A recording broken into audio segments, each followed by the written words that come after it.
I remember everything from the butler room. They brought me back, and it was 6 months later, I get diagnosed with MS.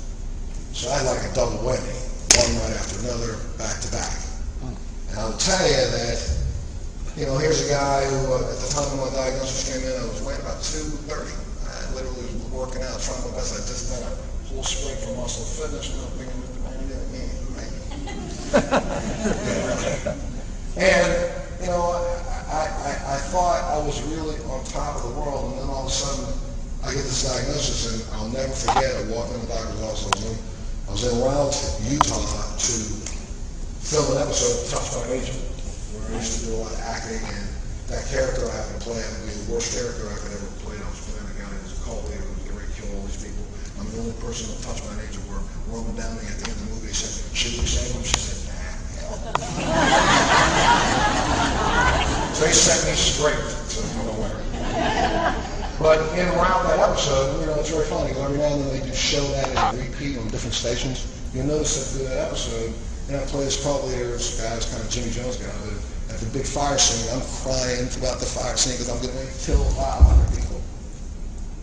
And those tears were not very difficult to conjure up, like they really are never difficult to conjure up at any point in time now. Because the day that I got on the plane to go fly and shoot that episode, my legs set on fire. My shins set on fire. My sides caught on fire. And it wouldn't stop. And that's what sent me into the doctor, and I would walk into this doctor. This guy didn't know me from Adam. Does a clinical observation, does a couple prick tests, sticking me in places that I really appreciate stuck me in. And he said, "You have MS." And then he looked me in the face and said, "I'm gonna tell you, you have to stop your talk show. You have to stop all the stress. You have to stop all that working out. You're going to have to stop. And I thought to myself, this man didn't know me when I walked in this door. How dare you try to tell me what I'm going to be? Where's your crystal ball? But for a minute, I got caught up in that crystal ball. I didn't. I talk about it very clearly in my book, Climbing Higher. I got so caught up in that crystal ball that I almost succumbed and did what a large percentage of people who have MS do. And that's take my life. I sat in the closet for about 3 hours sucking on the gun. Got very, very afraid of the fact that my children might find me, so I decided, let me get a little smarter. If I walk across the street here in Columbus Circle, there's cabs going around all the time in New York. If a cab hits me, everybody think it just happened by mistake. And so, of course, I'm in Manhattan, New York. I'm walking across the street in Columbus Circle. I throw myself in front of a cab, and I get the only cab driver who's paying attention. And then, of course, he goes out, "Montel, you crazy? Oh, man, did you trip?" He picked me up and he helped me across the street. And it was that second that made me realize, number one, how dare I live down to someone else's expectation of me and think that I could not survive this after I survived things that you can't even imagine? How dare that man? And this guy who's helping me across the street talking in my ear about how much he loves my show and how many people really rely on me? When that hit me, it hit me like a brick. And I realized right then, that second, I don't give a damn what any doctor ever says. I have MS. Yes. MS will never have me. That's right. So what not as knowledgeable as Dr. Perlmutter, but I'm going to tell you, I sat out on that second. That day, I went back. I can't use a computer. I got 3 assistants on a computer. I said, I want you to find out everything about anything that has anything to do with MS. I want you to find me every doctor in the world that claims to be an expert, and I literally went to meet them all. I got treated at the Nobel Institute in Stockholm, Sweden. My lead doctor in my care for MS is Dr. Thomas Olsson. He was 3 years ago the signatory to the Nobel Peace Prize for neurology. Okay? I see doctors from Harvard. I see doctors from Johns Hopkins. I see doctors from UC San Francisco and after all. Seeing all these doctors, not that I put any of them down, but dang, I was still dealing with the same issues I was dealing with. So what I decided to do is to start researching. And when Dr. Perlmutter talks about inflammation, folks, inflammation is the kryptonite for MS. It's the kryptonite for most neurological diseases. And I set about, not even knowing what the science was, I set about trying to find everything and anything that I could take that could reduce the inflammation in my body. Now, I have a very good friend of mine, for different reasons, for business reasons, said, hey, you know, you're looking at this company called Protein that has things called antioxidants. Antioxidants, really? Reduces inflammation when you take it. So 3 years before you heard anything about this, I started putting this in my mouth as looking at the very first study that came out talking about this product's benefit. And I said, okay, this way now. Somebody asked me about this when I say it this way, but I'm going to explain it to you. I take about 38 pills a day, every day, baggy of them, okay? And sometimes for me, it's a little tough for me to get up in the morning to put those little baggie together. So I had a housekeeper who was helping me out. So she would put them together in 30 bags at a time, and I would see her for another 30 days. She'd do it 30 bags at a time. I took Protein for 2 years, 2.5 years. I literally, every day, not missing. And I take a lot of things. I'm on a 3-pronged approach. I take Western medication.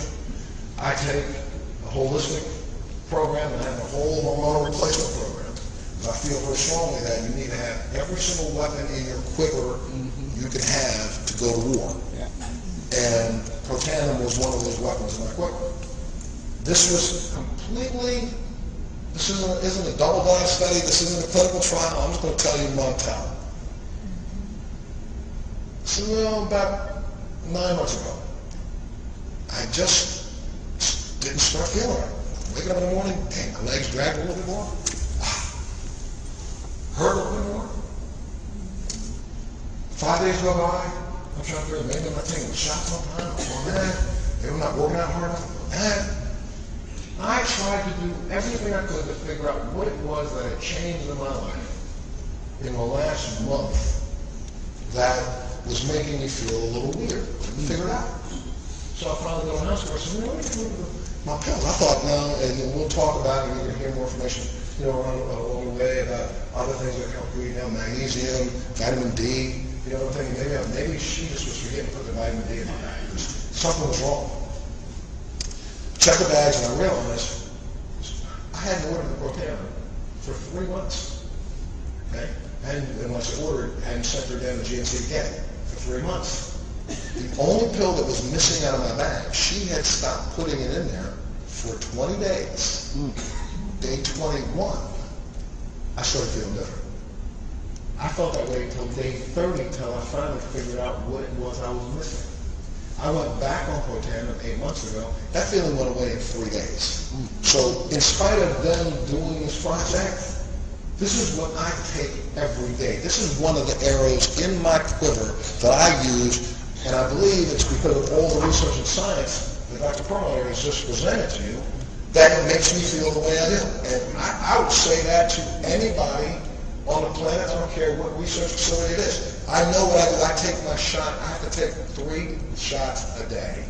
I take one of them within 15 minutes of itself every day for the last 3 years. I've not missed it. Before that, for 4 years before that, I was within an hour. I'm within 15 minutes a day. If I could fly here today and I'll wind up in London on the plane, I will get up, wake up, take that shot exactly on time. I'm that in. I do it with everything I do.